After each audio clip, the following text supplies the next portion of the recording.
All right. So welcome to the Sendlio podcast. My name is Lewis. And I'm Brandon. And today we have Zoe Hartsfield. How you doing today, Zoe? I'm well, guys. Thank you so much for asking. Awesome. Well, thank you so much for being with us. Why don't you give us just a short background on yourself, what you do, and what you're currently working on? Yeah. So like you said, my name is Zoe Hartsfield. I currently do community marketing at a company called BombBomb. We are a video communications company. So if Zoom is synchronous video communication, BombBomb is asynchronous. So think, video messages within LinkedIn, email, text, other social platforms, things like that. And our whole goal is just to help you get face-to-face with your clients and prospects more often so you can close more deals faster. That being said, I am sort of newer to the SaaS world and the tech space. I started working at BombBomb 2 years ago. And also, I'm so sorry if you can hear my dogs. The mailman just came and they're freaking out. No worries. Yeah, I started working at BombBomb 2 years ago as an SDR. So I came in a sales role and fell in love with the product, with the company, with the team, and just with tech in general. It's so interesting. It's such a cool space to be a part of right now. And I loved starting conversations out of thin air.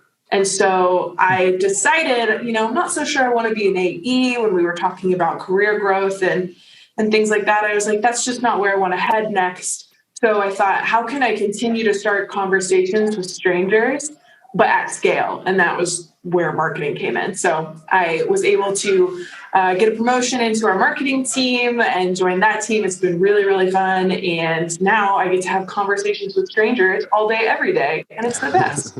Yeah, that's pretty cool. So what in your background kind of you think gives you a strength in that? What did you do before you got into this space? Oh, yeah. So this is the story I always like to tell, like every classic, 18-year-old trying to get their first job. I worked in retail. Okay. It's like retail or restaurants. Like you kind of just end up in one of them. And I worked in retail. So I kind of cut my teeth opening credit cards at Banana Republic. And just like helping people pick out clothes and then, pitching them a credit card. And it made me super uncomfortable at first. I did not like trying to sell people anything. I was just like, if you're here and you want a thing, you can have it. And I'll just run the register. It's fine. But I loved having conversations with people, and it became much more natural as I got comfortable talking with people that I found sales as more of how can I help you? How can I offer you value? And it made pitching credit cards 100 times easier. So what I did was, instead of trying to memorize the pitch and trying to push through the 3 no's that they give you at the register, I read the entire pamphlet. That pamphlet that they give you when you sign up for a credit card? I read the whole thing cover to cover. And then I Googled the hell out of the credit card, just what do people think of it? What are the reviews? What's the average credit hit? So I knew everything there was to know about this credit card. So anytime there was a question, I could answer confidently. And it just gave me the assurance I needed to know when it was a situation that it was going to help someone and when it might not. Not all situations are created equal. If my 18-year-old sister walked into a department store and they pitched her a credit card, she'd have no clue what that would do to her credit or how that would affect her. And I would honestly be kind of frustrated if somebody tried to take advantage of that. Right. So just understanding different situations and being a little bit more selective, trusting my intuition, that's where I got started. And then for whatever reason, this was probably a mistake on their part. They promoted me to a manager after 8 months. After 8 months, because they were like, you can open credit cards. You open so many credit cards. And that's where I actually fell in love with leadership and coaching and training. And so now in my current role, I get to do a lot of coaching around LinkedIn, social selling, brand building for an individual, as well as how to use your individual brand to kind of echo or promote or emulate the brand that you work for. And it's been really, really fun. You had a couple of posts about, turning the whole company, all of the employees sort of into ambassadors for the brand. Kind of, is that kind of what you're talking about? Just sort of getting everyone on board? And yeah, the more aggressive term I use is I weaponized all of them. But yeah, I just trying to explain to people, hey, being active in communities, regardless of whether or not it's LinkedIn, if it's Instagram, if it's, Facebook, whatever, be where your customers are and be yourself there. And naturally, people are going to see, my tagline on LinkedIn, Zoe Hartsfield, BombBomb mascot. And then they click on my name and they see I work at BombBomb and they're like, oh, what's BombBomb? So there's sort of this like proxy thing that happens where they see your brand when they see you. But it really is most beneficial for the individual, and the benefit to the brand is sort of the byproduct. So it's easier for me to sell the team saying this is going to be good for you in the long run. Like when other companies are looking for somebody with your talent, to have that visibility on a platform like LinkedIn or Facebook or Instagram or something where they can find you, like that's only going to help your career. And now, obviously, I hope everybody stays at BombBomb and works there till they're dead. But if they did, want to move on and do something else, I think it's going to benefit them. So when you show people what's in it for them, they're way more accepting of something that may be, also benefiting the brand. How do you put a measurement to that? I mean, it's not a very quantitative sort of thing to go out and start conversations with people. Yeah. So right now, dear anyone listening to this, if you have a software that can measure this stuff for me, I'll give you all the money. I've been looking for it for forever. But right now I use a spreadsheet and we kind of have a Slack that has wins. So basically anytime we get a win, which is usually very qualitative, people Slack me. And I'm keeping a running tab of these are opportunities that started off my LinkedIn post. This was a person who saw your post, who I've been reaching out to, and they responded to me because you mentioned a problem that they have. And so they then trusted me to answer their question or, things like that. I had a BDR Slack me the other day. She was like, Zoe, I was so discouraged about LinkedIn. I've been doing this for 6 weeks and nothing has happened. And then this morning I woke up to 30 connection requests, and one of the prospects I've been reaching out to for weeks messaged me on LinkedIn and said, hey, I want to start a team of 5 to 6. No discovery call, nothing. They just wanted to start a team with this person because they saw them on LinkedIn. They saw them as an authority around this problem that they needed solved. Even though they got no traction via email, they won that opportunity through LinkedIn. And so I'm trying to keep track of those things, as well as I love getting messages from people who are I just got a BombBomb account and I sent my first video. Do you want to see it? Do you want to see it? What it looked like? And I love those messages and I watch them all day and I give feedback. And so it is really qualitative and it's hard to track the quantity, but I do have some metrics and some, I'm tracking certain deals that I know were sourced directly through LinkedIn just so that I can prove a little bit of ROI. But a lot of it is just, there's a huge influx in everybody's stories saying this person found us because of this post, or this person sent me this really kind messages about video strategy because of this. So hopefully someday we can turn that into, this is exactly how many dollars and cents we brought in because we've been posting on LinkedIn. But right now I don't have a tool that does that. So sure. Sounds like a pretty impressive spreadsheet then.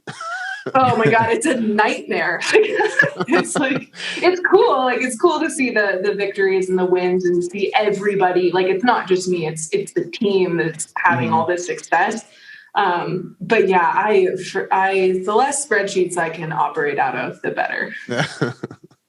Well, tell us a little bit about BombBomb, because just familiarize a little bit about what you guys are doing over there and, what's getting people excited about you guys. Yeah, of course. So BombBomb, in a nutshell, video communication tool. It makes it really easy so you can record, send, and track simple, short videos, or you could make them long. I just wouldn't recommend you do that. To whoever you want, be it a teammate, be it a client, be it a prospect. And the whole goal is that it helps you start more conversations, build stronger relationships, and close more deals faster, because it's this human-centered approach to sales. And that's actually something we've been really focusing on the last year is how do we be a more human-centered company? And that goes beyond just video communication. There are a lot of companies doing this well. I see Sendlio is really doing that effectively. I think Drift just recently wrote about being more human in sales. Gong also does this really well. It's how can you be a person talking to another person? Because I mean, like you guys, we operate B2B for the most part. Mm-hmm. And, it's easy to lose humanity when you're business to business. But at the end of the day, businesses are just made up of people. So how do we present ourselves as people first? Because you want to do business with a person. You don't want to do business with a robot. You don't want to do business with like an entity. So it's just this ideology of how do we lead the charge using video, but also highlighting other companies that are doing it well, not using video, to just create a more human experience for people. Why do you think video is so powerful?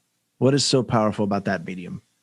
Yeah, so I would argue a couple different things. There's a ton of psychology around what happens in our brains when people see a human face.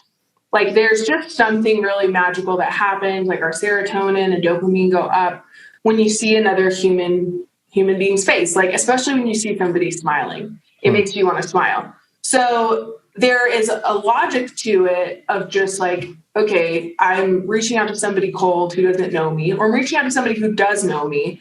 If I can put more of myself in my communication, what's the feeling I'm going to leave them with? So there's that. But also I think just on a really basic level, like it's still kind of untapped. I don't think it should be. And I think in the next few years, it won't be. But right now, it's not the majority. The majority of people are not using video in their communication. It's a lot of text. And so it helps you stand out, honestly. That's like the simplest answer I would give somebody. I could argue it's a better medium all day long. But if I'm talking to a BDR, they're like, yeah, but like, I just want to book more meetings. So like, is it better in that way? Or is it better just because it's, more human? And I would say it's both. Because, if you're sending a video and the other 30 BDRs that are reaching out to your same prospect are sending text messages, who's going to be top of mind? Who's going to stand out? And when you utilize video, it's like video isn't the silver bullet, but when you use it in the right way, in a human approach, and you use video to build rapport and familiarity, it helps you win in other channels that you're using. So like, I don't exclusively use video. And when I was a rep, I didn't exclusively use video. It was a video touch, and then a phone call, and then a text email, and then another video that pointed to my next phone call. And then my voice message said, hey, I'm not going to leave you a long voicemail. I'm going to send you a video email. I'll see you in your inbox. And then it sort of like helps you have this really authentic human conversation within your prospect's inbox. And it creates the familiarity that you just can't get with text. Like they're no longer just seeing your name, they're seeing your face and you're hearing your voice. And it just creates more wins in the long run and build stronger relationships. Like the one stat I feel like I can flex when I was a rep was I had an 89% hold rate, where industry average was probably like 67%. Mm-hmm. And it was because I used video between the time that I booked a meeting and when my AE had the demo, and my AE would also use a video. So think about it this way. This is just the most honest. You don't want to like stand somebody up who you kind of like and you have met and stuff, but it's really easy to ghost someone that you don't know or don't care about. So that's by sending a video in between and being really human and being really friendly and helpful, and then having my AE also do that, I would feel 10 times worse not showing up to that meeting. Like, it's just kind of, that's the honest truth of it. But also I think it creates a better customer experience. So all that to say, it's the experience.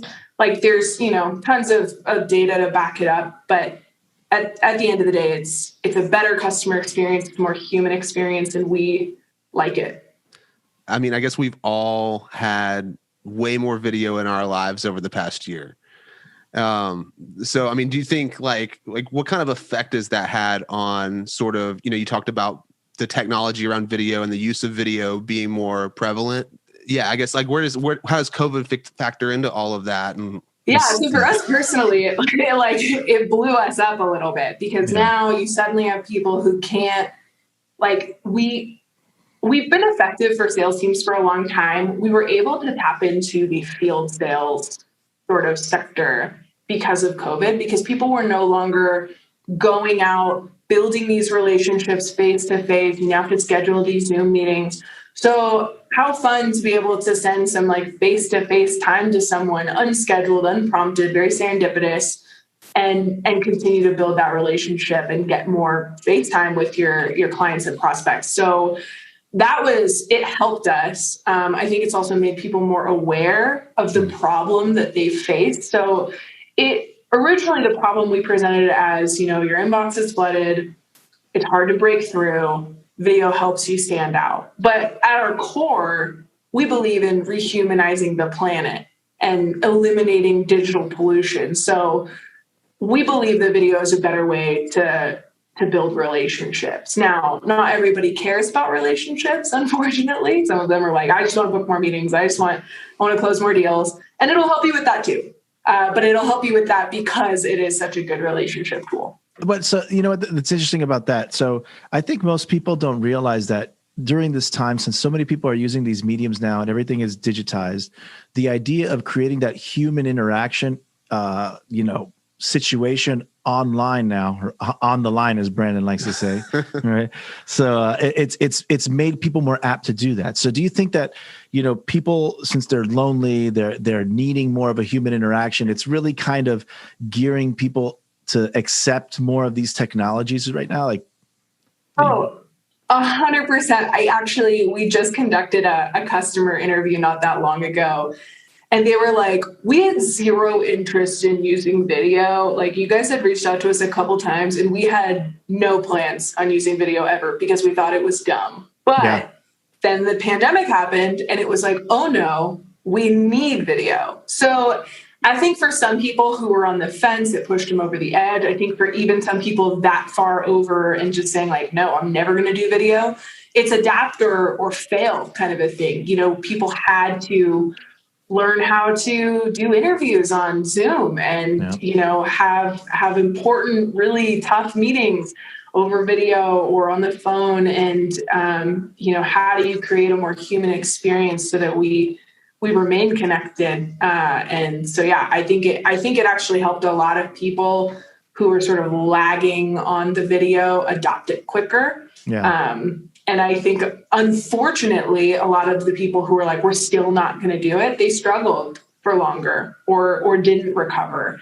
And like, I'm not saying video is going to save somebody's business from the nightmare that is a pandemic. But it could. It could. But it helps some people. Like, I mean, there's some things that have just been so tough about this year that I'm not going to be like, BombBomb would have saved everybody. But I do think that like being able to adapt, being able to, and even not even just with video, but just digitally, companies that were like, cool, we're just going to figure out how to be remote entirely. Like that was really important for businesses to be able to make that adjustment. And I think businesses that couldn't adjust to be more digital, they struggled. And I guess a lot of them are keeping those sort of policies in place, post the pandemic, so you think a lot of people will continue the high use of video, like now that they've gotten over the line, I think so. And part of it was, I remember talking to somebody who was outside my industry who was like, do you think this is just like, I'm going to blow up during the pandemic and then when everybody goes back to normal, you're going to die off again? I was like, I don't think anybody's going back to normal, at least not the way that we knew it before. And you're right. Like, even our company, who loves, like, we have this really tight-knit company culture. We love being together. We have happy hour on Friday. Like, we are big fans of being in person. And we didn't really have any sort of remote culture before the pandemic. But everybody is like, hey, we kind of like being remote. We're crushing it. We are, hitting all of our numbers, and we're still managing to stay in contact with everybody. Can we keep doing it? And so they're actively looking at, how can we let the office be open for people who want to be in the office, but let people be remote who want to be remote. And so it's going to be this really hybrid style. I don't think we're ever going back to the way it was before. And I think a lot of other companies are in the same boat. That's fantastic. Yeah, that's fantastic. Awesome. Who doesn't want to be able to do that? But I think it's also, as an entrepreneur, right? Think about how many more meetings you're able to have, right? You're not having to go to places. You're not having to meet somebody at their office. You can schedule things on Zoom. The amount of people you can meet in such a short period of time globally, it's blown up for everybody. Oh, well, so that's actually how BombBomb got started. So the two founders used to sell billboard ad space, and they would go, door to door and meet with clients in person. They'd go to businesses. And our founder, Connor, was like, man, if I could just get in front of more people, I could sell more stuff. Yep. And so that's where he came up with the whole video thing. He's like, this is a way for me to scale myself. I can't be in two places at once, but I can record a video for 35 seconds and then record another one 35 seconds later and send it to two different people. And that was where BombBomb was born. And so it came from a salesperson just trying to get in front of more people more often. And it's just blown up into this thing where he was, a door-to-door or in-person sort of salesman. But now, in the B2B space where people are sending emails, it's just a great way to level up your email game or your LinkedIn message game as well. So let's jump on to LinkedIn for a little bit. All right. So, because, we see you're doing a lot of LinkedIn stuff, that's how we got connected, Yeah. What are some do's and don'ts that you would see as far as somebody who's trying to network on LinkedIn? What is something that, give us a couple of each if you want, some of the more prominent ones. So number one must do if you are trying to get active on LinkedIn, I don't care if you post or comment or message or do anything, make sure your profile is updated. If your profile is a ghost town, you got to think about when somebody adds you or tries to connect with you, what's one of the first things you do? For me, I click on their little face and I go to their profile. And if there's nothing, if they haven't posted in 6 years and they have 4 connections, I'm like, cool. Are you just connecting with me so you can spam me with something or pitch me or whatever? If they're not actively contributing to the community in any way, my assumption is you just want to pitch me, which is fine. I don't know, go on LinkedIn, pitch people. That's what I used to do. But I think there's a better way to do it. And when you have, it kind of legitimizes you a little bit when your profile is up to date. So I would say, make sure you've got a background image that isn't the standard gray LinkedIn one. Make sure you have a profile picture that just shows your face. It doesn't have to be super fancy, just got your face. And I would make your about section, tell me a story. Tell me who you are. I can look and see what company you work for. I can, Google all of that stuff. That's not really what I want to know. I want to know, who are you and what sets you apart from other people. And those are the most exciting people for me to connect with. So I would say that's step one. If you're looking to get started on LinkedIn, overhaul your profile. And then I would also say, just start commenting. There's no need for you to jump into original content. If you're feeling overwhelmed, there's tons of great content out there. And just start engaging. In fact, that's probably going to grow your network faster than if you're just posting your own original content. Is just start engaging with people who are already super active on the platform, add value, ask questions, just jump into the conversations that are already happening. So those would be the two, definitely do them. Update your profile, just start commenting. Great place to start. What I would say you shouldn't do is don't pitch slap people. Don't immediately connect with them and then hit them with your crappy pitch that they did not ask for. Because nobody likes it. I kind of find it fun because I used to be a BDR. And so sometimes I'll respond to people and be like, hey, I liked this about your pitch. I didn't love this about your pitch. What if you tried this next time? Best of luck, happy hunting. I'm not your decision maker anyway. But in general, it's just not really very welcomed when you just get hit with a connection request that's do you have 15 minutes to talk about my pyramid scheme? And it's no, yeah. I don't have 15 minutes for that. So don't do that. And then I would also say, I would just be really, really respectful. It's hard to say that a lot of people are doing things that are crazy on LinkedIn, because they aren't. But one thing that I've noticed, a trend that I am not a fan of, is if somebody pitches you on LinkedIn and you don't like it, then you screenshot them and you put their name in your post and you're this BDR sucks. Ooh. You're doxing these reps. I've seen it. It's slowing down. But if somebody does something you don't like, you just, tell them you didn't like it and then disconnect with them. There's no need to publicly shame people. It doesn't look good for you. Yeah, that's nasty. I haven't. No, well, thank God I seen haven't it. had Oh, that you yet. haven't seen that? I've seen a couple of those. Have you? I haven't seen that at all. That would. Oh man, I think I would lose my cookies, bro. If somebody did that to me, I'd be like, "Oh, that's it. I'm hatefully emailing you now." Oh no.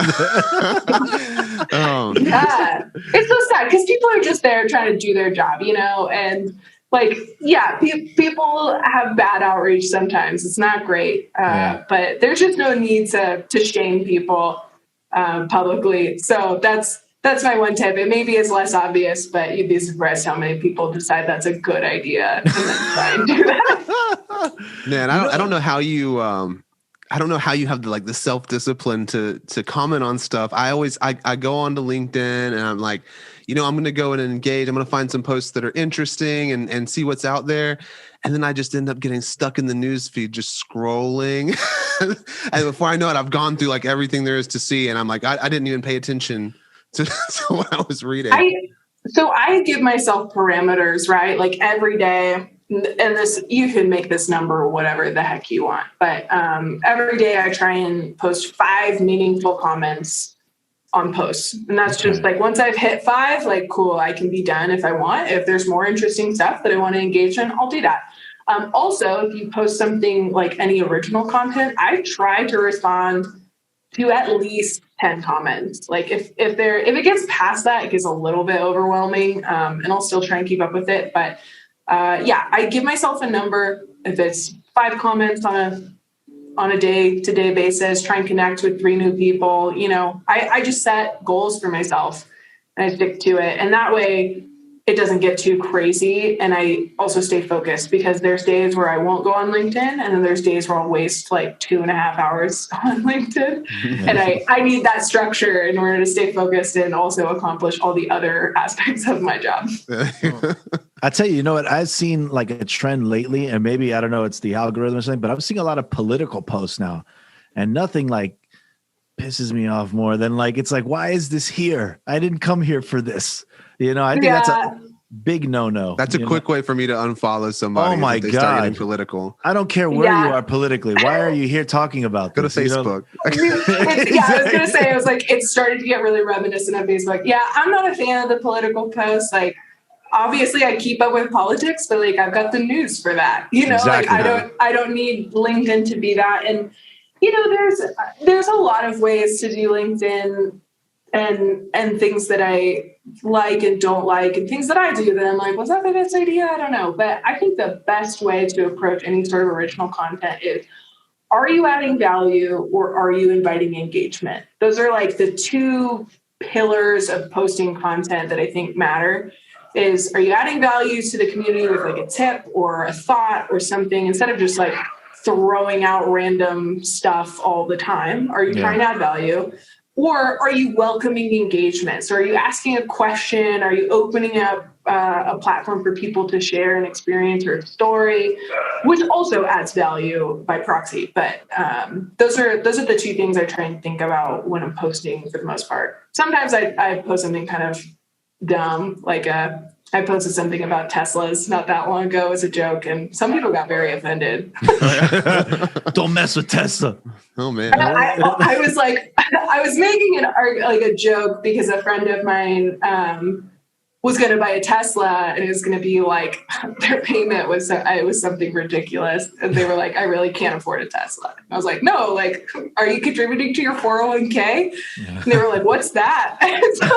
So we talked about it, and I wrote a post that was like, my 401k is sexier than your Tesla, and people got mad. You know what? I saw that post. I thought that was dope. Why would people get mad about that? I don't get that. I think people were like, I have a Tesla and like it, like whatever. I'm like, dude, if you can afford a Tesla, good for you. They're amazing cars. Like, I cannot afford one right now. So that was the point. But it is interesting. You're not going to win everybody over. Like, the more you post, the more people will find things to argue with you about. And I just try not to argue. I try and be light and value add, and every so often I still manage to step on somebody's toes. So it's funny. It's funny how so many things in business and life and marketing all can kind of be reduced down to that one concept of if you're providing value or not. right? And even personal relationships outside of business. Like if you're providing value to other people, right? That's really the core of everything, every kind of relationship. Well, I think it just attracts people to you. Like it's, I recently, it was Carnegie's, oh my gosh, How to Win Friends and Influence People. Mm-hmm. And how like leading with positivity is what draws people to you. Like if you're negative all the time, if you're complaining all the time, if you're not engaging all the time, like people don't want to be around you. But if you're adding value, if you're encouraging people, lifting people up, calling out the good things that you see in the world and in others, it's like the law of attraction, you know, people are going to see that and want to be a part of it and want to join in. So my whole goal is how can I like create a table that has stuff, you know, accessible to people on it, and then also be pulling up chairs so that more people can join, because I want to create opportunity. I want to create community, and I want to bring value, but I also want to make sure that people, sometimes you can see something, you know, you can see something over there and you're like, oh, all those people are having fun, but like, I'm nervous. I don't really know how to join in. And it's nice when somebody's like, hey, you over there, like, do you want to come sit with us? And so that's like kind of how I think about my content when I'm asking questions or when I'm inviting or like challenging someone. I'm like, I'm pulling up a chair, like, come sit with me, kind of a thing. It's like a big cafeteria, a big lunchroom. Yeah, it's a big, disgusting cafeteria. So I think, you know, what's funny too about LinkedIn is that, and any kind of like social media group, or I guess we could take it even further with just groups of people really only see success. Right. They only see like those successful moments or those successful whatever hurdles that you've managed to accomplish past. What are some of the things that have led you that people maybe haven't seen that you've gotten to this point where you are right now, where you're able to connect with people so easily? Yeah. Well, that's a good one. I actually did share this, like a little bit of this not that long ago on LinkedIn, but so a couple different things. Number one, last year, right before the pandemic, I had just like a rough season, and like sales just can be brutal. And I started a new role in sales where I was purely outbounding and I was not good at it. And I was really afraid of making cold calls, to the point where I just stopped making cold calls. I was only sending emails, and I was like avoiding it. And one day my boss pulled me aside and was like, hey, Zoe, like, this is kind of job avoidance. And like, you could lose your job for that. And I was like, oh my God, like, how have I let it get to this point? How have I, like, you know, and I was like crushed. I felt so bad. That was not what I was trying to do actively, but I was just trying to get out of my cold calls as much as I could. And I was afraid and I didn't feel equipped. And so what did they do? They came alongside me and they gave me extra training. My team lead, Devin, would practice cold calls with me every day if I wanted her to. My manager like provided me extra resources. Our VP of sales, Johnny, like had a meeting with me every week, and he's like, let's work on your confidence today.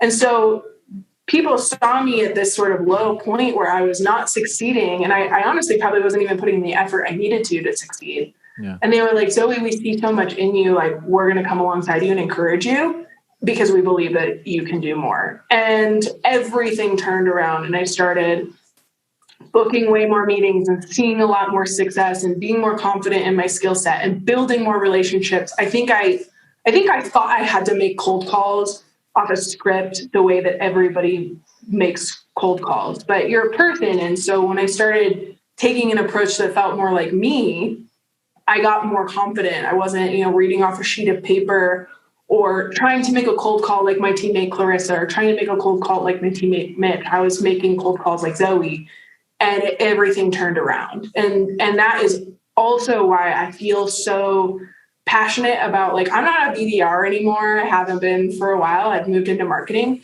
But because our tool is video, and we work with so many BDR teams, and because I sat in that seat, like, I feel so much gratitude for all of the value I got from people on LinkedIn and from my team with like tips and encouragement and coaching.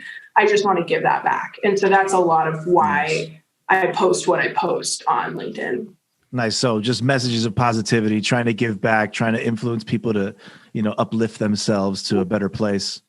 Yeah, just like practical, actionable tips, or hey, like I posted not that long ago, I was like, if you're an SDR and you want to practice your like LinkedIn pitch on me, like invitation's good for the next day. Send it to me and I'll give you video feedback. How was that?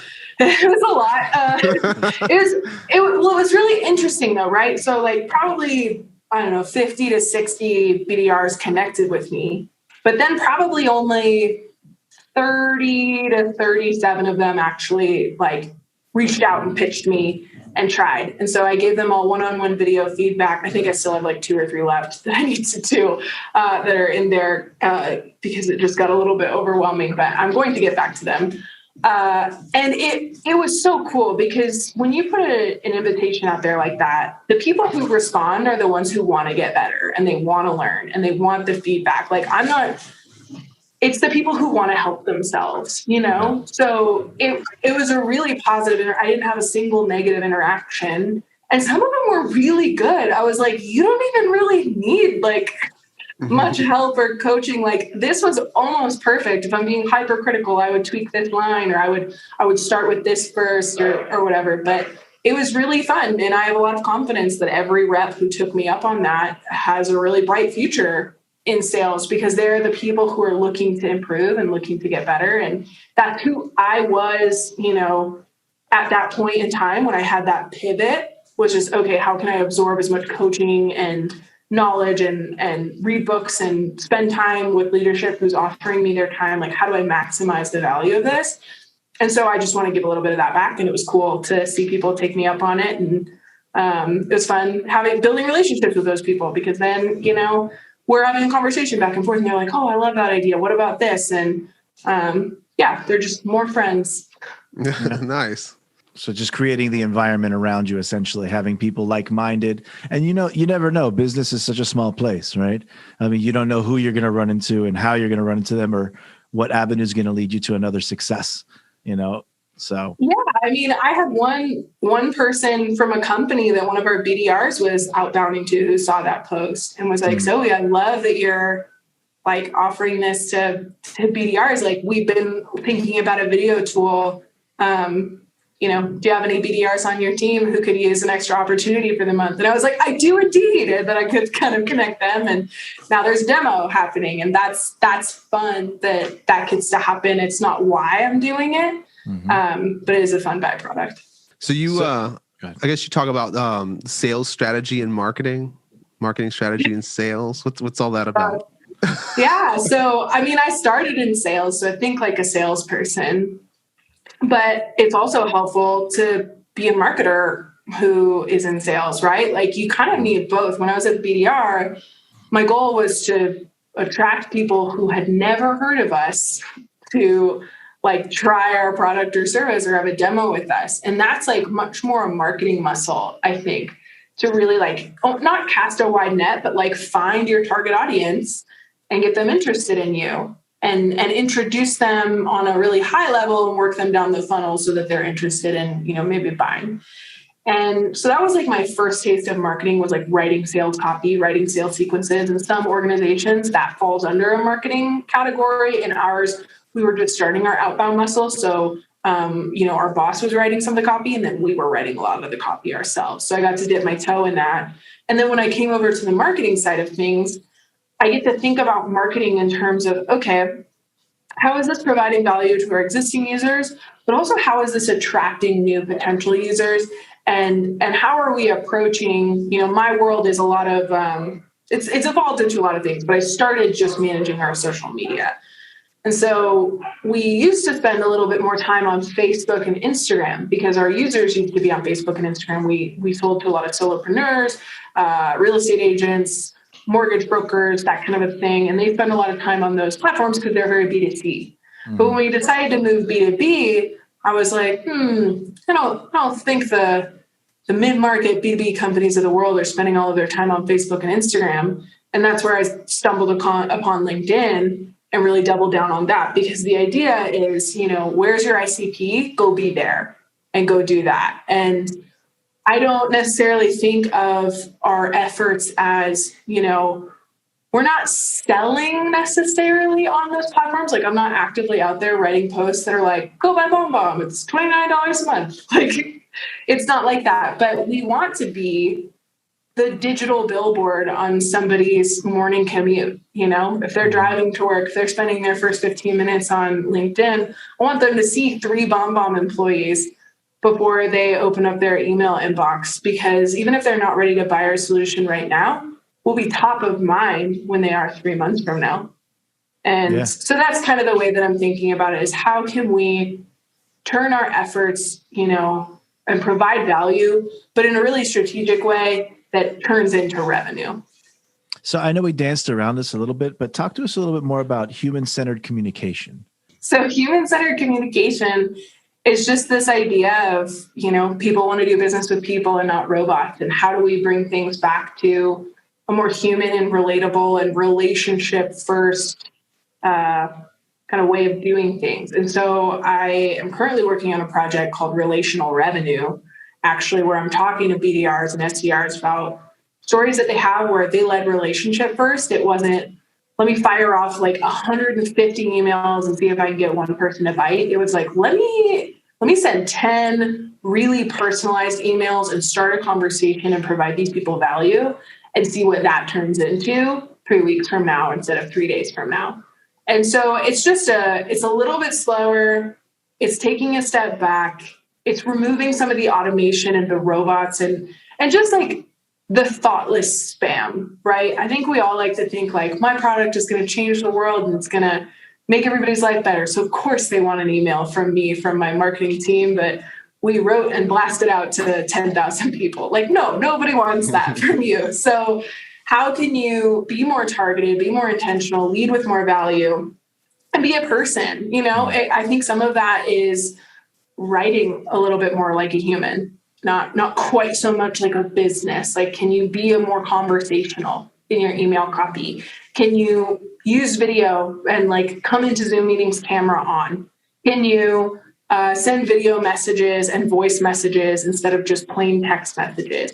Can you send, you know, physical gifts to people and create a positive experience there? I think it really comes down to what is the experience and the feeling you're leaving with people, because people don't usually remember what you say to them. They do remember how you made them feel. And if they never, ever open your plain text email, they won't remember you at all. So how do you create a memorable experience and a human experience and interaction and really build a relationship? And that's kind of the crux of human-centered communication. Can we move away from the spam and the automation and like all the worthless emails that end up getting deleted anyway and create a more meaningful connection with our audience? So I got a kind of serious question for you here. Perfect. All right. So if you were a wrestler, what would your entrance theme song be? I like this one. Oh. And why? What would it be and why? Ooh. I mean, I feel like it would be the Macarena, if I'm being honest. As a wrestler? Yeah. It's like, I just, okay. This is a key note about me. I take my career very seriously. I do not take myself seriously at all. And so I think I would just do the Macarena out too. And then somebody would be like, this person's a joke, but I'm actually a very good athlete. I would probably. I love that. Like your opponent is just like, what is she doing? And just throws them off their game completely. Like, I can't even do this now. They'll be so confused. They'll be like, who is this chump? And then I'll come out and just wreck them. Or they just start doing the electric slide and then you don't know where to go with that. And then like, what do we even do? We just cancel the match and everybody goes home. Awesome. Yeah. So Zoe, I guess we'll probably wrap it up here. Is there, how can people find out more about BombBomb? Is there anywhere you want to direct folks to online? Yeah. So, I mean, BombBomb.com/trial. You can try it for free if you want. I think some of the best ways to learn about videos, just give it a shot. I would download it and then send an email to a colleague or friend or to me. You can send me a video. I'm on LinkedIn, Zoe Hartsfield. I have 2 dots above my E, so you can find me. But yeah, really wherever they want to find me or BombBomb, we're here for anyone who wants to explore video or human-centered communication. Well, from what we found, they shouldn't have a problem finding you. So. That's right. Yeah. It's like the nightmare of me being everywhere. Yeah, sorry about that. Great. Well, Zoe, thank you so much for being with us today. We really appreciate it. And, great. Thanks for having me. Thanks. And so that's it for the Sendlio podcast. And you can find more about us at sendlio.com and find all of our episodes.